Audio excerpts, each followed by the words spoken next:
지난달 더군다나 윤석열 대통령은 나는 당무에는 거리를 두겠다라고 밝혔는데 이준석 대표를 향해서 내부 총질이나 한다라는 대통령의 표현이 공개되는 바람에 조금 전 스튜디오에서 들으셨듯이 민주당에서는 대통령이 당무에 개입하는 거 아니야 라는 거센 비판까지 나오고 있습니다. 지난달 대통령의 이야기 한번 들어보시죠.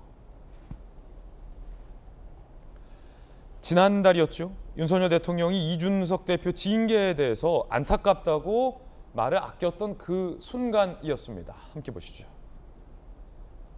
이준석 대표 징계 등 당내 갈등이 좀 심한 상황인데요. 당무에 대해서는 대통령이 언급할 사안이 아니고요.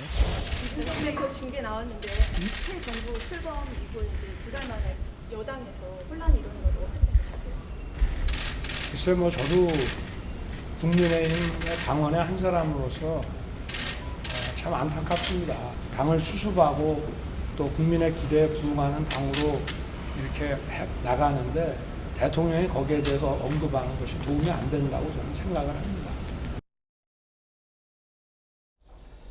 자, 대통령은 사실은 윤석열 대통령은 계속해서 당무와 거리를 둬 왔습니다. 그리고 이준석 대표가 지난 대선 때 소위 두 번의 사고를 쳤을 때도 이 대표를 결국 껴안아줬던 장본인도 윤석열 대통령이었습니다.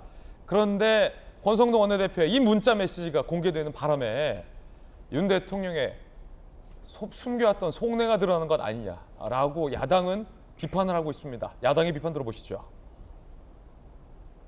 갈등을 키우는 그 중심에 대통령이 있다는 것이 고스란히 확인되었고 줄서기를 강요하는 듯한 것으로 볼 수밖에 없는 것이고 그래서 저는 참 오늘 그 모습 보면서 두 분 다께 참 실망을 금할 수가 없었습니다.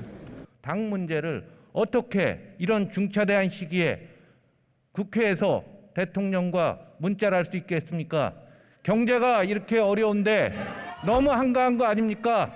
국민 보기 두렵지 않습니까? 지금 들으셨듯이 야당에서는 이제 소위 말해서 전주현 의원님 잘 걸렸다예요. 딱 걸렸다고 대통령이 징계 주도한 거 아니냐 이렇게까지 비판을 하고 있고 대통령 참 한가하다 이런 비판도 하고 있어요. 자, 이제는 권 원내대표가 이게 의도인지 아닌지 전혀 중요한 문제가 아니게 됐고 대통령이 저 표현을 갖고 야당이 어떤 거센 공세로 이어지고 이 야당의 거센 공세의 빌미를 권 원내대표가 제공한 꼴이 돼버렸는데 대통령이 이 대표의 징계를 주도했다. 조금 전에 이제 야당의 비판에 대해서 어떻게 생각하세요? 과도한 해석인 거죠. 과도한 해석이죠. 저 문구를 보십시오.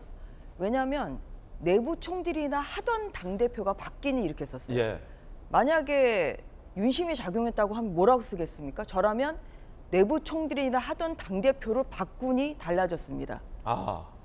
내가 했다는 것을 당연히 드러냈겠죠. 왜냐하면 이거는 텔레그램이라는 거는 두 사람만 보는 굉장히 은밀한 예, 그러한 문자 메시지이기 때문에 당대표 바꾸기 잘했다. 속내가 충분히 드러날 수 있어요. 이건 두 사람만 보는 것이기 때문에 그래서 저라면 당대표로 바꾸니까 아 이렇게 달라졌다 이렇게 썼을 것 같아요. 그런데 당대표가 바뀌니 이것은 그냥 드러나고 있는 현상을 바라보는 그냥 그 느낌을 쓰신 거라고 저는 생각을 합니다. 그리고 제가 이 자리에서도 몇 번이나 얘기를 했습니다만 저도 이제 이항희 위원장님을 개인적으로는 모릅니다만 그 평판이라는 게 있잖아요.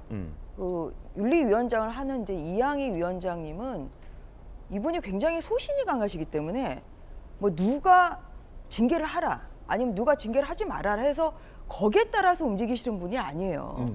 그리고 또 굉장히 소신이 있으시다 보니까 이게 뭐 어떠한 뭐 이렇게 하면 뭐 나한테 어떠한 뭐 결과 뭐 어떠한 뭐 보상이 주어질까 이런 분도 아니시거든요. 그래서 그 7월에 있었던 이준석 당대표에 대한 이런 윤리위 징계는 그냥 나타난 증거와 또한 이준석 대표의 소명을 충분히 들은 다음에 원칙에 따라서 내린 것이다. 그리고 4월에 이 징계 개시가 됐던 건데 4월은 여러 차례 제가 말씀드립니다만 4월에는 굉장히 당정이 정말 하나 되는 그런 상황이라서 어떠한 그런 뭐 이준석 대표를 뭐 견제를 한다거나 할 수 있는 그런 움직임이 전혀 없는 시기고 그때는 오히려 검수완박 때문에 모든 의원들이 다 검수완박에 지금 반대를 하고 저지를 하는데 총력을 기울였던 시기라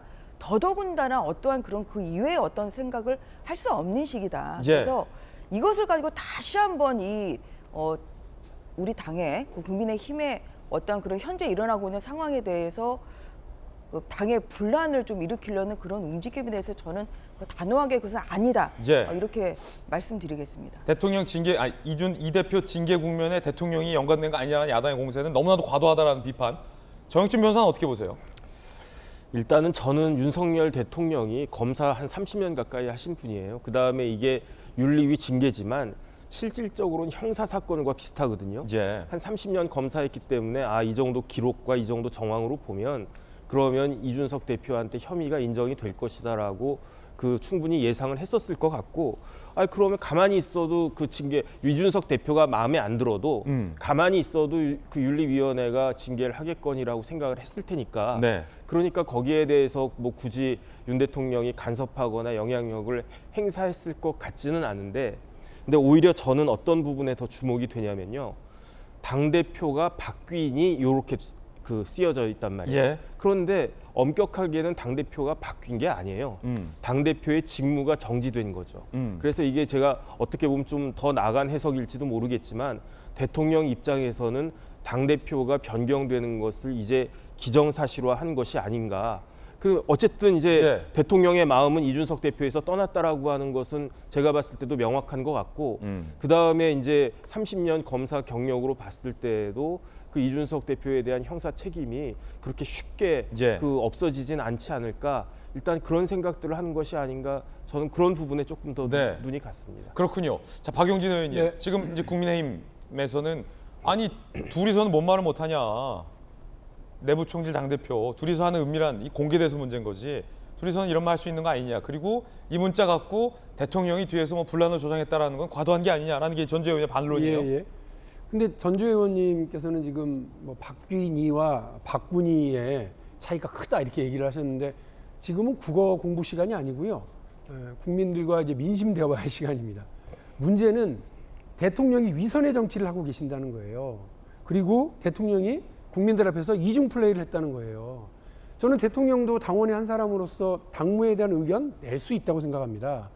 냈거나 압력을 가했거나 하는 정황이 가득한데, 그리고 본인의 흉중이 다 드러났는데 아닌 것처럼 하고 있는 것을 이렇게 국어 공부 시간으로 디펜스할 건 아니라고 저는 생각을 하고요. 저는 여야 모두 사실 꼭 필요한 게 뭐냐면, 저희 야당도 마찬가지입니다. 내부의 다른 생각과 다른 시선을 못 참아주면 안 되는 거예요. 정말 듣기 싫죠. 그러나 몸에 좋은 약은 입에 쓰고 나에게 이로운 얘기는 귀에 거슬리기 마련입니다.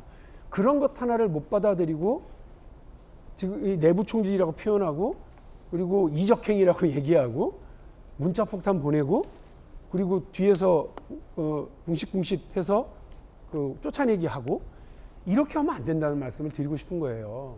근데 그걸 대통령이 지금 그런 마음을 드러냄으로써 기자들 앞에서, 국민들 앞에서 나는 안타까운 일이다, 이렇게 점잖은 모습을 보였던 것과는 다르게 속이 다 시원하다 하는 그런 뉘앙스를 충분히 풍기셨으니, 이렇게 당이 잘 되고 있는데 하는 그런 식으로 얘기를 하셨으니, 저는 이건 정치적 유선이자 이중 플레이다 이렇게 말씀드릴 수밖에 없고요. 예.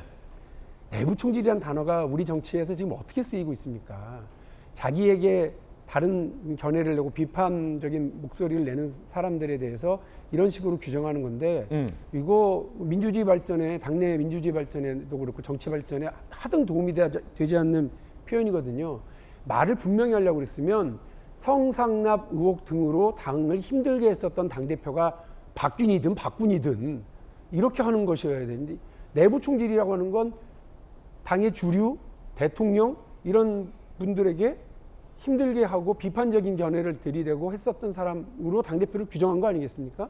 이런 사람 알터니가 빠졌구나, 아이고 시원하다. 글쎄요, 저는 대통령의 이런 태도 두고두고 아마 우리 국민들께서 기억하실 거라고 생각합니다. 은밀한 사적 대화지만 이런 인식 자체, 표현 자체가 문제다. 이중 플레이입니다. 전주혜 의원님, 다시 재반박 의견 들어보죠. 그 표현의 내용이 좀 중요하다. 저는 그런 말씀을 드린 거예요. 이게 국어 공부 시간이 당연히 아니죠. 그런데 이제 그거를 박형진 의원님께서 국어 공부 시간으로 굳이 이렇게 폄하를 하시는데, 그러니까 표현을 보십시오. 이게 당대표가 결국은 바뀌었기 때문에 달라졌다. 지금 거기에 방점이 있는 거 아니겠어요? 왜냐하면 뭐 국민들께서 다 아시겠지만 지금 7월 초에 있었던 그 윤리위 회의 결정 이전에 사실 당이 굉장히 시끄러웠죠. 뭐 최고위원회에서 악수를 한 해 만에 배현진 이런 거 가지고 최고위원과 언론에서 이준석 대표. 관심을 이렇게 가지고, 그래서 당이 굉장히 혼란스럽고 굉장히 또 산만했거든요. 그런데 지금 그 이후에 이제 7월 11일에 좀 당에서는 그러면 직무대행 체제로 간다. 근데 이렇게 결론을 내린 이후에는 당정이 그래도 하나 되는 이런 모습을 좀 보여주고 있어요. 최고위에서 적어도 뭐 악수 하니 많이 이런 대표와의 갈등은 없다. 네, 그래서 그렇기 때문에 달라졌다는 이런 표현을 좀 한 거를 가지고 지금 야당에서는 징계위에 무슨 윤심이 결국은 작용한 거 아니냐. 지금 그 말씀을 좀 하고 싶은 거잖아요. 그런데 그거는 아니라는 지금 그런 얘기를 드리는 겁니다. 그리고 뭐 대통령께서 어떤 생각을 하시는지는 뭐 이걸 가지고 뭐 정확히 해석은 할 수는 없겠지만, 현재 그 나오고 있는 이러한 당의 일치되는 모습을 보고 당연히 이것은 국정이 잘 되기 위해서는 당에서도 또 역할을 해줘야 되는 것이고, 그 역할을 하기 위해서 지난주 금요일에서야 원구성이 됐고, 이번 주에 지금 상임위가 열리고 있고 업무 보고가 지금 예정돼 있고 이런 상황이기 때문에, 그런 면에서 제대로 좀 당이 그래도 정부의 지원 역할을 하고 있다. 저는 그러한 의사를 좀 표현하신 거라고 보입니다. 그래서 그런 면에서 그 언론에 또한 그 야당의 어떤 그런 그 과도한 해석은 저는 좀 이것은 국민의 힘을 흔들려는 것이다. 이렇게 생각될 수밖에 없습니다. 상당히 뜨겁습니다.